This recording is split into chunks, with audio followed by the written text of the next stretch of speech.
All right, how to clean a stinky pull-out trash can.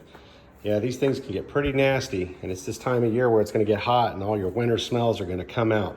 So what you need is straight vinegar in 1 cup of it, and you're just gonna take the rag and put it in there and just douse it, okay?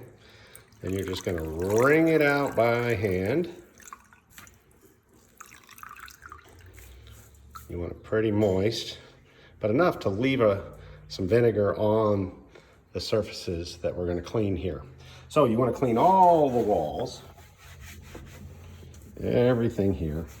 I'm gonna clean everything, rub everything down, because that's where the smell is trapped, is in this paint on the surface. And in the walls in here, you wanna wipe everything down, even underneath the cabinet, wipe all that down. This back wall, that wall here, and the base. And you may have to do it a couple of times to secure the smell, to get it down to nothing. And then to help it dry, you can either air dry it by leaving the drawer open or help it along with a good fan. This works for me. Good luck. God bless.